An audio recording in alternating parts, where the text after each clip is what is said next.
ভাইরা আমার, আল্লাহর কসম করে বলি, একটা সময় আসবে মন খুলে নামাজ পড়তে চাইবেন। বিশ্বাস করেন ভাই, লিখে রাখেন ডায়েরিতে। আপনাকে যদি আল্লাহ হায়াতে বাঁচিয়ে রাখেন, যুবক ভাইয়েরা, তরুণ ভাইয়েরা, একটা বয়স আসবে মনে চাইবে একটু রবকে মন খুলে সেজদা দেই, একটু লম্বা করে রুকু করি।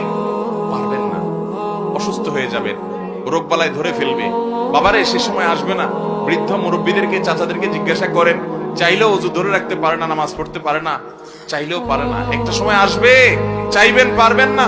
নামাজটাকে সুন্দর করেন, সময় মতো পড়েন, অনেক রাকাত নামাজ পড়বেন, নফল নামাজ পড়বেন। এটা চেয়ে উত্তম হলো ফরজটা পড়লেন, মূল সুন্নত গুলাই পড়লেন, কিন্তু ধীরস্থিরতার সাথে পড়লেন। 10 রাকাত তাড়াহুড়া করে পড়ার চাইতে 2 রাকাত আস্তে আস্তে পড়া অনেক বেশি। নামাজ সুন্দর করবেন তো ইনশাআল্লাহ। আজকে আপনাদেরকে একটা কথা বলে রাখি, আপনারা যখন মসজিদে যাবেন একটু খেয়াল করেন ভাইরা, যে কোন মুসল্লিটার নামাজের সবচেয়ে বেশি